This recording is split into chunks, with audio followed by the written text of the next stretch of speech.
You say recovery is about filling that God-sized hole in your soul with love, fellowship, compassion, and empathy. Yes, that's how I live every day. It gives me goosebumps. That is awesome. Thank you. Codependency is a dysfunctional relationship with yourself. And it's manifested typically with other people. So you can be codependent all by yourself, right? I could be sitting here right now with you and judging myself harshly because I think you might be doing that, right? That's codependence. It doesn't matter what you think about me. It truly doesn't, right? You just met me. You know nothing about me. You're learning. You only know what I'm telling you. Yeah. But in my codependent brain, I could be spiraling out and it could be impacting my self-esteem because I don't know what you're thinking about me. Now, 5 years ago, I'd be a mess right now.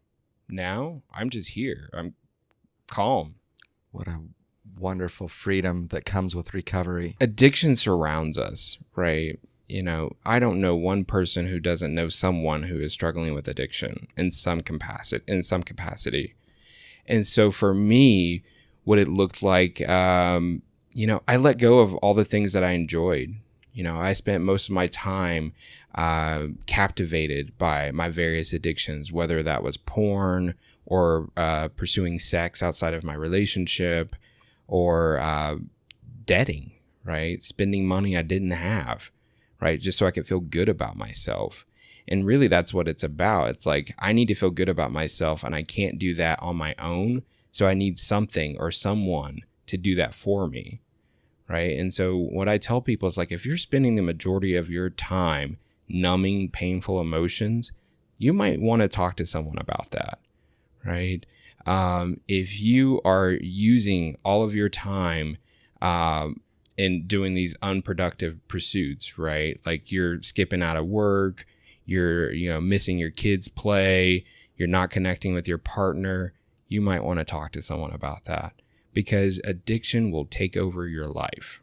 It absolutely will.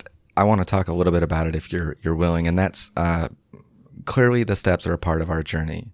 But when you look at the traditions, we don't seek attention through press, radio, and film. Yet here we are doing this. I think in 2017, I can't say what Bill W. would have thought, but I mean, in one of his LSD ramps out in the woods, he may have utilized this in a little different way because I think you can have anonymity and protect it, but then also share the message. What are your thoughts on that? You know, this is something that I have struggled with because I think it's important to share the message. There are so many of us out there suffering, and that's because we don't have the information. And so we don't have the information because people aren't sharing it.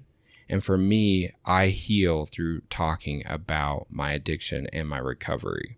And so I think it's important to get the message out there however I can. Now, I'm not, paid by any of the 12-step groups to talk about their fellowships.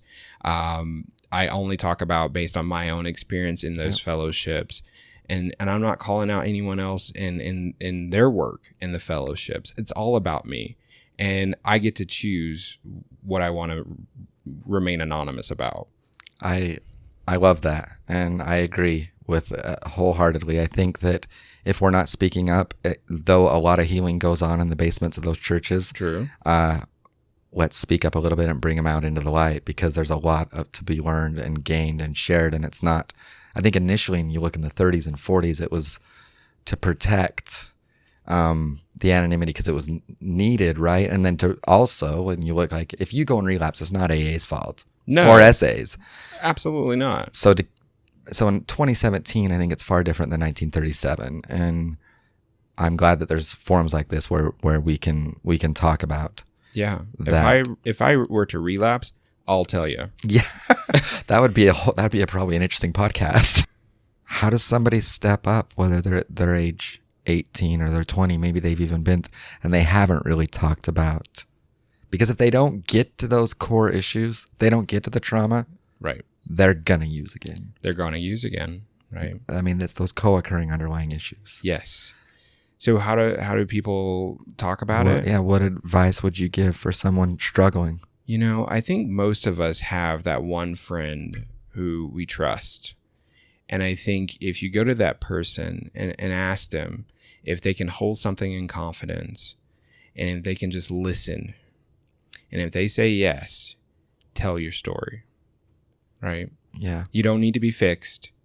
That's not the moment to go call the police. That's just the time to listen. And I think we all need that one person to listen. And from that point, we get to decide what we do next.